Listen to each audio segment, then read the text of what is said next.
बाजी, मुझे वो घड़ियां चाहिए, प्लीज मुझे ले दो।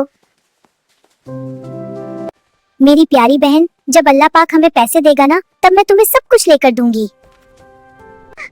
मुझे अभी चाहिए, मुझे वो खिलौना चाहिए। अरे मत रो, मैं कुछ सोचती हूँ। यहाँ से हटो, यहाँ ड्रामा मत करो, निकल जाओ यहाँ से। चलो बहन, हमें यहाँ नहीं रुकना। बाजी, मुझे ये फ्रॉक चाहिए प्लीज। बेचारी बच्चियाँ शायद गरीब हैं।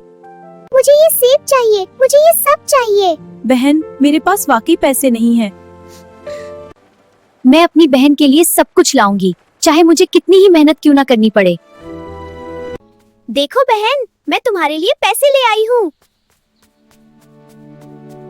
आज मेरी बहन बहुत खुश होगी। मैं इसके लिए खिलौना भी ले आई हूँ, फ्रॉक भी और फल भी।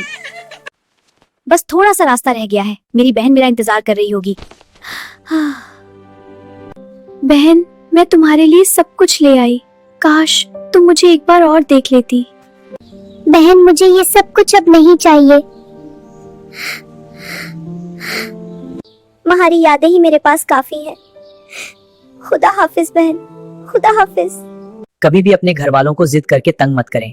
कभी कभी हमारी छोटी सी जिद भी किसी का दिल तोड़ देती है। अगर वीडियो पसंद आए तो लाइक, शेयर, फॉलो जरूर करें और कमेंट में लिखें, क्या जिद अच्छी आदत है।